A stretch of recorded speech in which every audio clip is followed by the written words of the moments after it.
sejak dalam kandungan ketika ibu mulai mengandung itu harus sudah punya rencana, Bu. Apakah anaknya mau diarahkan ke ahli tafsir, ahli hadis, dokter yang hafal Quran, arsitek yang paham hadis? Kalau arsitek sudah banyak, tapi arsitek yang paham hadis itu berapa banyak? Dokter sudah banyak, dokter yang paham fikih, paham Quran itu berapa banyak? Maka ditunjukkan di Quran surah ketiga Ali Imran ayat 35 itu, ya, dalam kisah Maryam alaihissalam ketika mulai mengandung itu langsung menazarkan anaknya dengan tujuan kehidupan yang jelas. Idh qalat imra'atu Imran rabbi inni nadhartu laka ma fi batni. Sejak dalam kandungan, ya Allah, aku bernazar untuk mendidik, mengarahkan anak yang sedang aku kandung ini.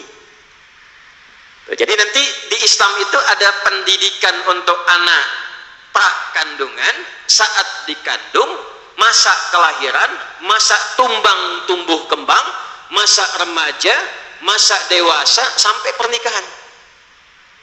Lengkap semua.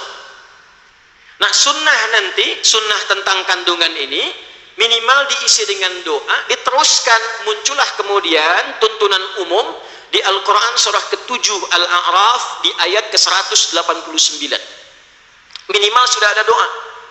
فَلَمَّا تَغَشَّاهَا حَمَلَتْ حَمْلًا خَفِيفًا فَمَرَّتْ بِهِ فَلَمَّا أَثْقَلَتْ دَعَوَا اللَّهَ رَبَّهُمَا لَئِنْ آتَيْتَنَا صَالِحًا لَنَكُونَنَّ مِنَ الشَّاكِرِينَ.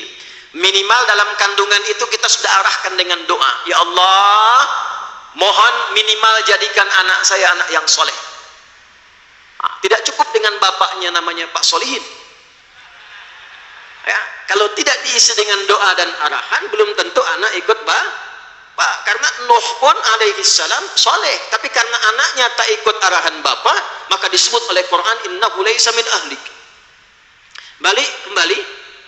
Jadi ketika dididik, disiapkan, diterima oleh Allah pendidikan itu, lalu dibimbing oleh Allah untuk mendapatkan kemudahan dalam berkehidupan.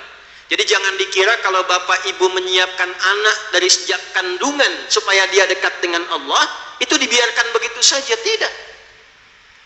Kalau ikhtiar kita diterima, ibunya rajin tahajud, bapaknya cari yang halal, rezeki itu sudah diatur.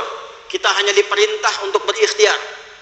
Anda mau di ladang, mau di kebun, mau buka toko, mau yang di kantor, itu namanya saja perintahnya jelas. Kulu min thayyibati ma razaqnakum. Kalau kita mau kerjakan, kata kerjanya kulu fi'il amr. Perintah kerja. Yang penting kerja. Kalau kita mau bergerak, rezeki diturunkan. Namanya boleh berbeda, tapi aturannya sama.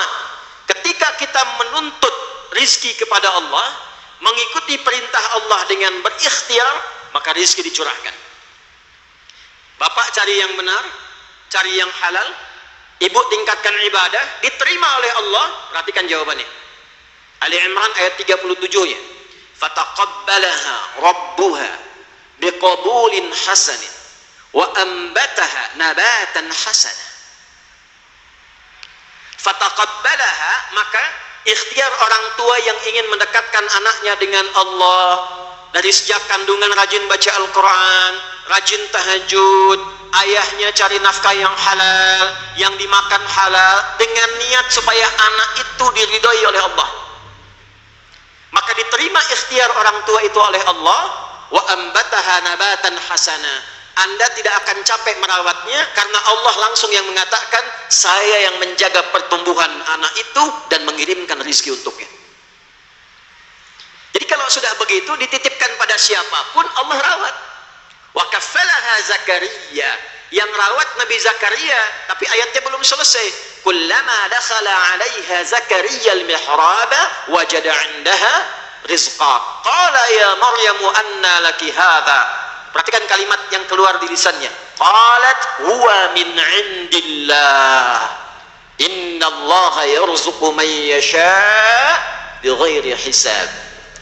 Yang rawat orang lain, tapi yang kirimkan rizkinya, yang menyiapkannya, yang mengarahkannya, yang menjaganya Allah. Dikonfirmasi oleh Zakaria, Maryam, dari mana semua nikmat ini? Anak yang dididik, dikenalkan, didekatkan dengan Allah, maka keluar di lisannya kalimat Allah. Saya pernah lihat video lawas, ada anak kecil kurang lebih 2-3 tahun akan disuntik karena takut jarum, lalu dia protes. Yang keluar di lisannya, astagfirullah, astagfirullah, ya Allah. Kenapa? Karena yang sering diperdengarkan Allah, kalimat thayyibah, subhanallah, astagfirullah. Ketika kalimat Allah dilekatkan di telinganya sampai ke hatinya, menembus arasy, Allah yang rawat anak itu. Kami pernah diminta oleh Duta Besar Saudi untuk menjadi Amirul Hajj tahun 2018. Pimpin satu pesawat kurang lebih 350 orang. Saya tidak tahu siapa yang akan dibawa. Ketika sampai pertemuan hendak naik pesawat, saya baru tahu kurang lebih setengah dari semua penumpang pesawat itu adalah ahli Al-Quran. Yang hafal Quran anak-anak, usia ada yang 4 tahun, yang 5 tahun, yang 7 tahun. Yang hafal Quran anaknya, yang ikut haji ibunya, gurunya, musyrifnya, temannya, kerabatnya. Satu orang didekatkan kepada Allah, maka auranya menyebar kepada orang-orang yang ada di lingkungan sekitarnya. Itulah dahsyatnya kalau kita menyiapkan pendidikan sejak dini. Diterapkanlah oleh Abbas bin Abdul Muttalib radhiyallahu taala anhu ketika masuk Islam, maka Islam merubah visi keluarganya untuk memberikan arah dalam berkehidupan. Maka disiapkanlah si bungsu untuk menjadi ulama ke depan. Si sulung menemani Nabi. Yang sulung ini Fudail namanya. Nanti Fudail ini beliau jadi asisten rumah tangganya Nabi dan orang yang nanti membawakan nampan wuduknya Nabi sebelum wafat di pangkuan Sayyidah Aisyah radhiyallahu taala anha. Kita akan kalau baca ibu di Aisyah ya, Nabi meninggalkan di pangkuan Sayyidah Aisyah. Masih ingat kan beliau wudu dulu kan? Yang bawa nampan wudunya siapa? Itulah Fudail, anak sulungnya dari Abbas. Jadi jelas Pak, anak pertama ini, anak kedua ini, yang bungsu ini. Kalau kita arahkan demikian, hidup rumah tangga itu lebih jelas dan terarah. Besok-besok anak pertama ibu ahli tafsir, kedua ahli hadis, ketiga ahli fikih, keempat usul fikih. Ketika ada persoalan, kakak, apa ayatnya? Quran surat sekian, ayat sekian, posisi kanan pojok ini. Apa hadisnya? Hadisnya di kitab ini, nomor sekian. Yang ini tentang topiknya ini. Apa fikihnya? Begini tinjauan fikihnya. Usul fikihnya, begini dasarnya. Selesai bu, nggak perlu ikut pengajian Ustaz Adi, selesai di rumah tuh.